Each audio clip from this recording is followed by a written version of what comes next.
আসসালামু আলাইকুম। আজকে বন্ধুরা দেখতে পাচ্ছেন হার্ডে মনে করেন যে প্রচুর পরিমাণে বৃষ্টি। বন্ধুরা বৃষ্টির মধ্যে আপনাদেরকে ভিডিওটা দেখার জন্য চলে এলাম, আপনার জন্য কষ্ট করে বন্ধুরা ভিডিও করতে চলে এলাম হাটে।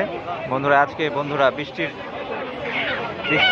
হয়ে বন্ধুরা হাটের অবস্থা অনেকই খারাপ। বন্ধুরা দেখতে পাচ্ছেন আজকে আপনাদেরকে বৃষ্টির জন্য হাটের বাজার কেমন যাইতেছে হাঁস মুরগি আপনাদেরকে জানাবো। বন্ধুরা দেখতে পাচ্ছেন চারিদিক অনেক হাঁস মুরগি।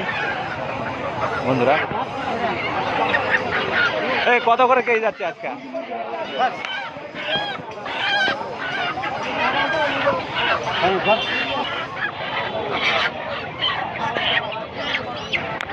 কেজি কত যাচ্ছে আজকে? দাম কম না বেশি? কত করে আজকে বাজার যাচ্ছে ভাই? 300 না 350? এই কেজি কত যাচ্ছে আজকে বাজার? কমেছে না বাড়ছে? কমে গেছে না বাড়ছে? কত করে যাচ্ছে আজকে বাজার? বনি করতে পারেননি, তাও কত হলে বিক্রি করবে? 580 টাকা হলে 480 হলে বিক্রি করবে। ওই বাজারে আমি বাজারে কথা বলতে আমি খুব খারাপ ভালো নয়।